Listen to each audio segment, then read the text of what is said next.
Hi friends, welcome back to my channel. আজকে আমি এসেছি এই জলপাইগুড়ি রাজবাড়ি পাড়ার পার্কে। অনেকদিন থেকে আসবো আসবো করে পার্কে আসা হয়ে ওঠে না, তাই আজকে এসেছি আপনাদের দেখাতো, আমিও দেখবো ঘুরে ঘুরে। এটা হচ্ছে আমাদের জলপাইগুড়ি রাজবাড়ি পাড়ার পার্ক।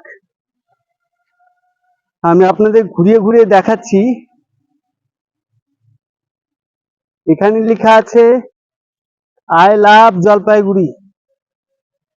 এই পার্কে আমি আজকে এসেছি, আপনাদের ঘুরিয়ে ঘুরিয়ে দেখাবো। চলুন দেখতে থাকুন, সঙ্গে থাকুন।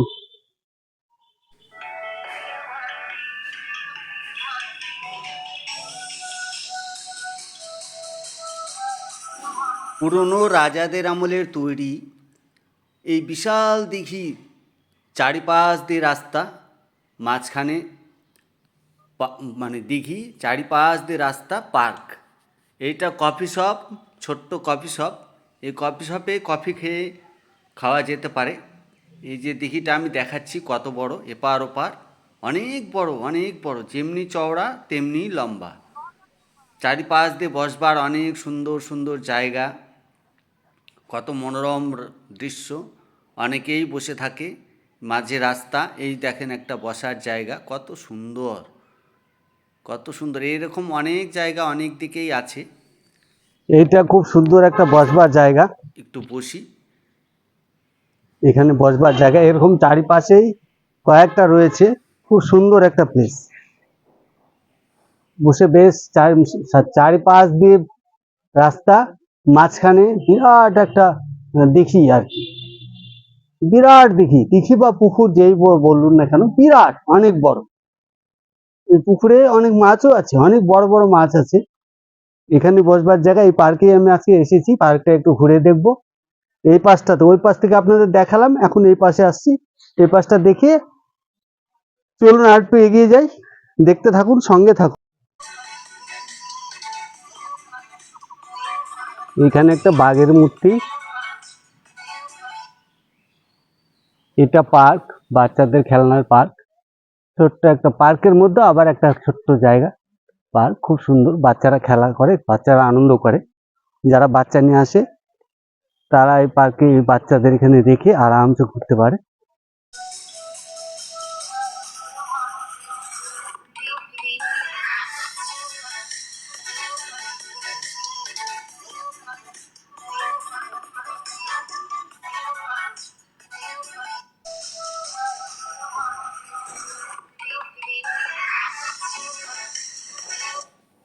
এই কত বড় গন্ডার, আমার সমান, যদিও তৈরি।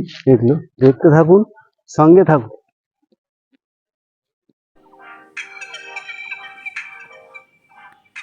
বিশাল একটা জিরাফ, জেব্রা আর কি।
এটা বের হয়ে যাওয়ার গেট।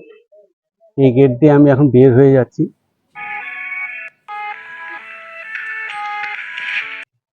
এটা রাজ আমলের গেট। আর এইটাই হচ্ছে, ওইটা হচ্ছে মেন গেট, সিংহদুয়ার যেটাকে বলা হয়। দেখতে পাচ্ছেন যেটা, আমি ভালো করে আপনাদের দেখাচ্ছি। এটাই সিংহদুয়ার। এই সিংহদুয়ার, তারপরে এগুলো রাজ আমলের স্থাপত্য সব। রাজ আমলের দিঘি, এগুলো সবকিছুই রাজ আমলের তৈরি। বিরাট বিরাট গাছ, বিরাট দিঘি, বিরাট পুকুর। পার্কটা বেশ সুন্দর, কয়েকটা ঘন্টা বেশ আরামে ঘুরে কাটিয়ে যাওয়া যায়। এটা রাজ আমলের মনসা মন্দির, এই যে মনসা মন্দির,